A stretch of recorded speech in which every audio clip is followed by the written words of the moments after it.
Good morning po sa lahat.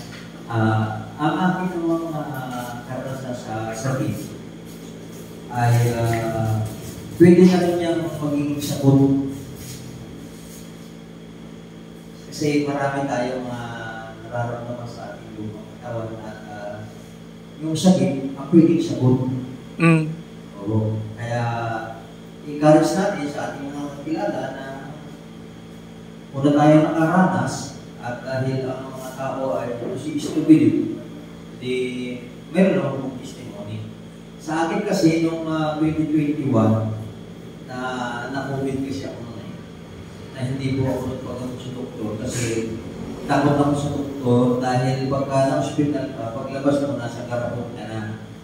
So nung ako yung nagkasakit ng nagkatrangkaso ako ng 20 araw, ng mga 14 na araw na naalaala ko yung sakit.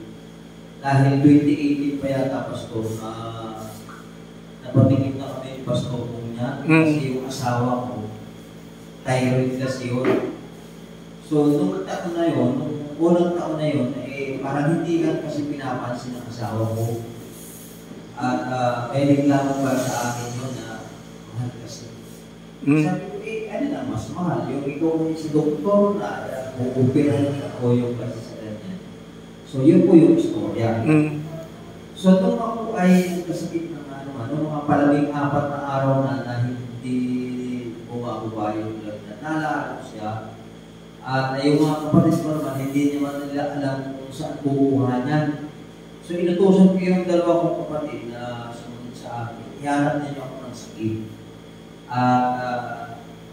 Si Pastor Bautista, Resi. Resi. Oo, yung senior pastor ni Pastor Bo. Ayun pala, mayroong naka-impact na ganyan. So doon nakakuha yung kapatid ko at pinabili ko agad ng 2. Tapos yun nga po yung aking ininom. At hindi pa nagkakalhati yung isang ganito, isang buting ganito. Tumigil na, maminto na. Tapos nung magdadalawang araw na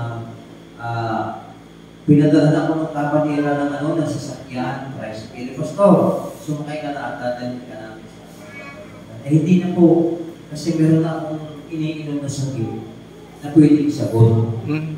Kaya yun po yung aking karanasan. Then, ito kasi itong last, yung una natin pastor na presentation sa Lambang, Pastor Joey.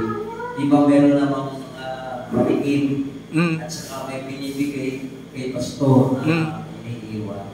So ito ay, sabi ko sa asawa ko, ay wala namang masama kung yung itutuloy. Tapos yun nga, ang condition kasi ng kanyang thyroid ay every second month magpapalaboratorio. Tapos pupunta sa takros at babasahin doon. Ngayon, dahil umiinom siya ng sakit na pwedeng sagot, ay nabago yung pag-inom niya ng gamot doon sa kanyang thyroid. At binabaan na, tapos ang isang napo na ng asawa ko, na dati ay humihina ang katawan. Abay ngayon, hindi na pumapayag na hindi magtatrabaho sa loob ng bahay ng tapo. At siya pa rin yung naglalaba.